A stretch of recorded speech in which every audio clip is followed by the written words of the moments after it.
Si vous habitez Marseille ou si vous êtes un amoureux des vieilles pierres, sans doute connaissez-vous le Fort Saint-Nicolas. Ce que vous ne savez peut-être pas, en revanche, c'est que depuis des années, il est réhabilité par des salariés de l'association Actavista, une association d'insertion qui existe depuis 20 ans. Mais tout d'abord, pour bien comprendre, un peu d'histoire.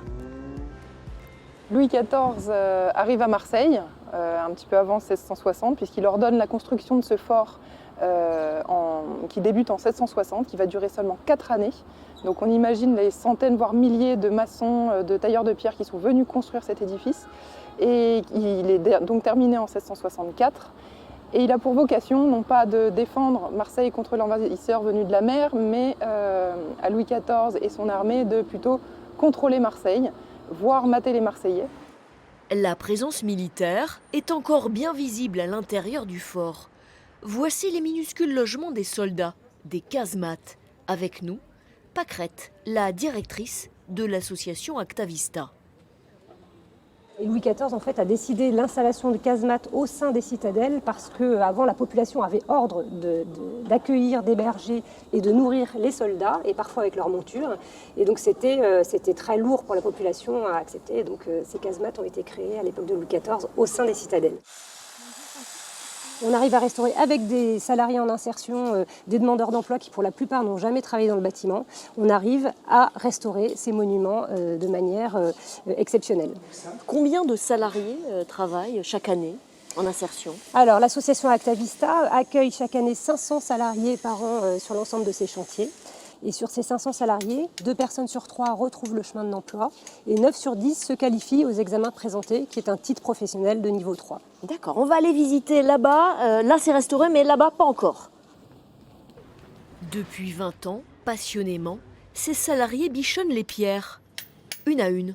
Le Fort Saint-Nicolas, c'est un monument historique. Nous avons rendez-vous tout en haut d'un échafaudage avec Mohamed et Thierry. C'est à la fois prestigieux et c'est un travail très technique, donc très valorisant pour eux. Donc ils se rendent compte qu'ils sont capables de faire. Ils seront donc capables de faire aussi dans le monde extérieur sur d'autres métiers. Ce qui est compliqué, c'est que bien souvent, ils apprennent un métier, des tâches de zéro. Donc on y va de manière progressive. Et non, c'est plus un défi, c'est stimulant. Voilà. Et on voit que c'est une histoire qui roule. Hein. Ça marche. Les résultats, on est suivi toutes les semaines par un architecte des bâtiments de France qui vient valider le travail qu'on réalise. Et tout ça, pour l'instant, se déroule très bien. Le secret pour que ça fonctionne bien, c'est quoi? C'est la bienveillance, le respect, et considérer l'autre. Le travail va consister à bien mouiller, comme travaille d'habitude, ici depuis les joints 11 jusqu'au mois. fond. Taloche, mortier, langue de chat, Actavista fiché en a profondeur. enclenché chez lui un projet concret. Être chauffeur poids lourd ici en France, il doit passer une formation qui s'appelle FIMO. Cette petite formation-là, pour avoir la carte qualificative pour travailler ici en France. Et donc ça, vous l'avez eu? Presque. Là, prochainement. D'accord. Bon, ben alors, ça vous donne le sourire? J'espère. Les salariés alternent entre le terrain et cet atelier d'apprentissage. Fatala, lui, vient d'Algérie. Il est arrivé en France en 2020. Qu'est-ce que vous faisiez avant dans la vie alors? Avant, j'étais en Algérie, j'étais un médecin vétérinaire. D'accord, vous étiez vétérinaire? Oui. Ok. Et suite à des obstacles ici par rapport au diplôme et tout ça, je me trouve ici. D'accord. Ils m'ont donné une chance De démarrer sur autre chose, mais... Sur autre chose. Et, en même temps, j'ai un salaire et en même temps, je pense à ce que je dois faire à l'avenir.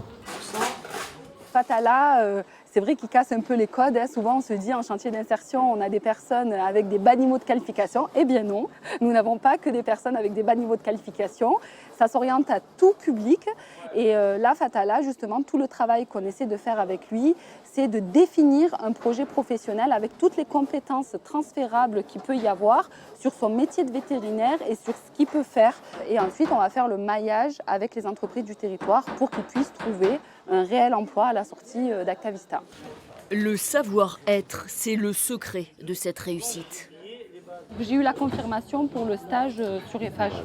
Donc ça sera bon, mais on démarrera le stage soit la semaine du 12, ou soit la semaine du 19. Ouais. Yannick vient de terminer sa formation au sein du chantier d'insertion. Même s'il n'a pas poursuivi dans le métier de tailleur de pierre, l'expérience est un vrai tremplin.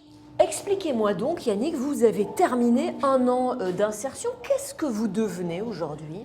À la base, c'est vrai que j'avais 4 ans de chômage dans les pattes et je m'ennuie dans le chômage. Oui. Et je suis tombé sur Taïsta qui m'a donné ma chance. Le formateur m'a aidé à trouver quelque chose de nouveau. Et on s'est orienté vers le métier de maîtreur, qui est dans le bâtiment aussi, mais qui est plutôt les plans, le chiffrage et tout ce qui est quantitatif. Ça aboutit maintenant à une alternance où j'ai commencé avec l'école d'Hydro et une entreprise Omnium qui m'a pris. Et donc, je suis maintenant en alternance pour 2 ans de formation dans un BTS. Actavista, ce sont plus de 40 chantiers à travers toute la France. Et pour la première fois, sans doute depuis des siècles, les portes du fort Saint-Nicolas s'ouvriront au grand public pour le week-end du patrimoine.